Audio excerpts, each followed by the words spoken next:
Hi guys! Welcome to my first vlog at Maddie's E-Life. So, E stands for Everyday Life. So, right now, it's already 1:47 in the morning. Nandito tayo ngayon sa harap ng aming lugawan, Kaabans Lugawan, here in Laguna, Siniloan to be exact. So, bakit gising pa ako? Kasi yung lugawan namin is open 24/7. So, naka-duty ako ngayon as kahera ng aming lugawan. May kasama ako ngayon na tatlo naming tao na sila yung tindera namin. So, pakita ko sa inyo yung aming lugawan at ano ba yung nasa menu namin. So, ito yung harapan ng lugawan namin. So, hindi to remote areas. Meron lang malaking vacant lot dito sa harapan namin. Pero ito yung street namin. Oh. As of now, medyo tahimik ang mundo. Yan, may mga nagdadaan pa ilan-ilang sasakyan. And right there, merong commercial building. Yon. So, ito yung and ito yung aming lugawan. So, meron kaming dalawang malaking kaldero sa harap. So, yan, hindi dapat maubusan ng lugaw since 24/7 ito. So, ito naman yung dito tayo sa entrance. Yan. Meron kaming parking sa side. Medyo madilim lang. Nalimutan yatang buksan ng ilaw. So, yan. So, ito yung menu namin sa Kaabans Lugawan. Yan, meron tayong lugaw plain, lugaw with egg, gotong lugaw. Sa gotong lugaw, dyan po nakilala at sumikat ang Kaabans Lugawan. So, lugaw with chicken, yung pong price, depende sa part ng chicken na pipiliin nyo. So, meron din po tayong pork chicken mami. Isa rin po sa dinadayo dito sa Kaabans Lugawan. Tokwat baboy, tokwa, puto pao, puto cheese, kasaba cake, kalamay bake. So, yan. Sorry about the spelling. Nagkamali sa editing. So, yan po ang ating menu dito sa Kaabans Lugawan. Tinda. So, yan yung aming mami overload. Actually, para siyang tipong lapas batchoy. Ganon. And, yan. Ito yung mga panlahok namin. So, may tuwalya ng baka. And yung chicken namin yan, hindi lang siya masyadong kita since madilim. And ito yung aming kalamay bigas. Actually yung kasaba cake, wala na kami. Mabilis kasi siyang maubos. Puto pao. So yung pinapakita ko ngayon sa inyo, sila lang yung mga available na. Since madaling araw na, so hindi na siya masyadong kompleto lahat. Meron din kaming tokwa at saka syempre tokwat baboy. So, dito, actually lahat naman siya mabenta. Kaya lang, syempre, depende na yun sa gusto ng tao. Kung anong gusto niya, kung prefer niya yung gotong lugaw and yung chicken. So, yung lugaw namin, dalawang flavor siya. Isa siya sa beef o sa baka. Ginigisa syempre sa balat ng baka, tuwalya ng baka. And yung chicken namin, syempre, ginisa din siya sa chicken. So, may mga laman-laman na siya. Kaya, hindi siya naman plain na plain talaga, as in walang laman. So, yun. So, ito yung aming pinakang lugawan. So, yan. Meron kaming dalawang long table. So, yung nakikita nyo, yan yung aming mga masisipag na tindera. Na mga addict na yata to sa teleserye. Masipag sila ngayon kasi nagba-vlog ako. Mamaya tingnan nyo. Papakita ko sa inyo yung video nila. So here, yeah, meron kaming Kaabans Lugawan. May tarpaulin kami na of course, yan yung mga customers namin galing sa malalapit na lugar, barkadahan of course.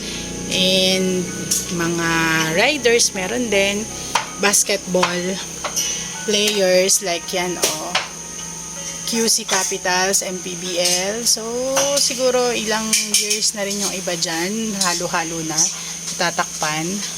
So dahil nga gusto nilang makapirma, so yan, lahat meron. Yan, I think ayun, meron pang from Italy. And marami pang iba. So, wala naman kaming page. So by word of mouth kaya kami nakilala, pero right now we're magta 10 years na kami this February na nag-ooperate ang Kaabans Lugawan. Yan. So before, ano lang kami, meron lang kaming isang cart dito sa harap ng Lugawan. That time, nasa ibang bansa pa ako, wala pa ako talaga dito sa Pilipinas, and yung nag-start ng business namin is yung mga sister ko. I have 2 sisters, elder sisters. Ako yung bunso sa aming 3 magkakapatid, so sila yung nag-start ng business. Before, yung may trabaho sila, so office, nag-office sila before, and nagsimula lang sila na mag-try na mag-set up ng cart para sa Lugawan, since ito ay negosyo pa ng mga lolo't lola namin before pa, nung mga bata pa sila. So ngayon, naisipan nila na magtayo ng Lugawan dito sa harap ng bahay. Yung nag-o-open sila mga around 4 p.m., 5 p.m. after office hours pa. So sila rin yung nagluluto ng lugaw. And meron kaming that time, isa lang yung tauhan. So naging 2. At kasama ko ngayon yung 2 pinakamatagal na naming tauhan. 10 years na sila sa amin. And ngayon, naka-duty rin sila ngayon kasama ko. So yun, sila yung nag-start din hanggang sa meron lang ilang lamesa, nakatolda lang, and yun, dumami na ng dumami, nakilala na yung lugawan namin. So parang nakakahiya na yung mga kumakain, pumaparadang sasakyan, so may mga kaya sa buhay, so kumakain dito, and nakatolda lang kami, nakaano lang. So naisipan ng mother ko na ipaayos itong aming lugawan. That's why ito na yung yung itsura niya. So okay, let's take a tour ulit dito sa Lugawan. So yan, when you enter, ito po yun. Yan. And syempre madalas dito ang orderan ng mga customers. So meron din kami dito sa harap kasi during Burr months, nagluluto kami ng bibingka. So yung traditional na bibingka, talagang bibingkang bigas na may gumaan or yung young coconut. So yun yung mga laman niya, hindi siya yung mga commercialized na bibingka. So yun. So dito ang orderan, syempre of course, and then pasok tayo. Ayan. Ito yung isang table, long table, ayan. Ayan. Kita nyo kung gaano kasarap ang buhay. Anong noon na? Kain po. Ayan. Ayan si Apple, ang sikat na Ninabakan daw kita dyan. ito yung aming gatas. Ito naman yung aming pinakamagandang contrast naman ni Apple. Ito naman yung aming Ito ang isa aming pa. Kagawad po yan ng barangay dito sa amin. And ito yung sabihin ko na, pinakamatanda sa lahat. Pero ito yung, sila yung nag-umpisa. Yan, unang-una. Apple, ikaw ang una. Siya. Kape ka bang unang dito? So si Cafe pala yung first ever employee ng Kaabans Lugawan, and then sumunod si Apple. Yan. Dito na sila tumanda, dito na rin nagkaanak. Kumire. Dito na kumire. Ayan, aminado. Sarap na suka. Pinaga ng pipino. Ayan. So, yun. Meron lang kaming ilang tables dyan. So, yan. 1, 2, 3, 4. Ito yung 5. So, yan. So, 5 tables. Pero pag dumadami yung customers, so, naglalagay pa kami doon sa extension. Naglalagay kami, nagsiset up kami ng tables pagka puno itong So, right now, medyo hindi masyadong busy. Kaya nag-vlog na muna ako, as you can see, diba? O, yan. Napakatahimik ng mundo namin. Yun. Pero, at times, kahit normal days, napaka-busy. So, kaaalis lang ng mga customers namin, but later on, pwede kong pakita sa inyo yung mga customers namin. Kaya, nag-vlog na ako kasi medyo mahihain din po tayo. Ngayon lang natututo. So yun guys, nakita nyo na ang aming lugawan. So ngayon naman, ano ba yung mga activities na ginagawa natin araw-araw? Bakit e-life? Diba? Everyday life. So yung mga mga subscribers ko, yung mga nakakapanood ng mga ina-upload natin na short clips here on YouTube, about sa mga kapulisan natin dito sa Laguna. So, yon, ako po ay, hindi po ako pulis. Yon, meron po kaming maliit na negosyo here, pero member po ako ng advisory group for police transformation and development. Isa po itong non-government organization na binuo po ng ating PNP na makatuwang nila sa paglilingkod na sa ating mga kababayan sa komunidad na kanilang nasasakupan. So, this is purely voluntary. Wala po kaming sweldo. Kami rin po yung nag-iisip ng mga projects, programs, activities na dadalhin ng PNP sa ating community, and kami rin po yung gumagawa ng mga fundraisings for that projects. Kaya po madalas makikita nyo na may mga video po ako ng ating mga kapulisan dahil yun po yung trabaho natin. And I am currently the chairwoman of that organization dito po sa 2nd Laguna Provincial Mobile Force Company. And dito rin po sa amin 4th District Baybay, so sa lahat po ng samahan ng mga advisory group, lahat ng chairman ng advisory group, ako po yung pinakang chairman dito sa 4th District Baybay ng Laguna. So kaya po active po tayo sa pagsaserbisyo sa ating mga kapulisan at sa mga kababayan dahil po doon. And aside from that, yung everyday life, syempre po yung family. And sa mga susunod pong buwan, meron pa po kayong ibang makikita na panibagong landas na tatahakin po natin. Hindi lamang po yung itong sa ating negosyo and yung about po sa pagiging advisory member ko sa ating PNP unit dito sa Laguna. So, as of now, so yun lang po muna yung mga ibabahagi ko. Thank you so much for watching, for subscribing, guys. Continue to subscribe and like my channel. And yun, thank you so much kasi hindi ko po inaasahan na dadami agad yung subscribers ko since hindi naman po ako pala post din on social media.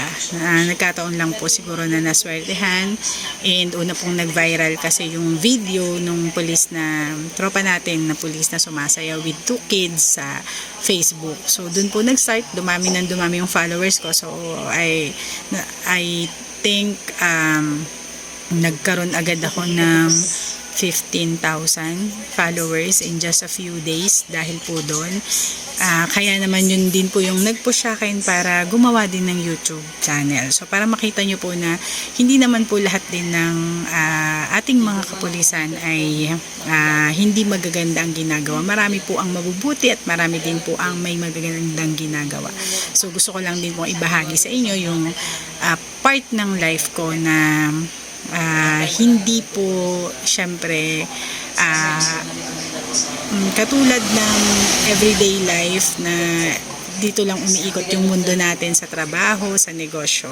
So meron po tayong ginagawang community service, and sabi ko nga po sa mga susunod pang mga buwan meron pa po kayong matutuklasan na gagawin natin, and hopefully ay magtuloy-tuloy siya hanggang sa maabot po natin yung hinahangad natin na mas makatulong pa sa ating mga kababayan. So that concludes my first ever vlog. So sana po nagustuhan nyo, and yun, thank you so much. Continue watching my vlog, and hopefully mas marami pa po tayong ma-upload na video.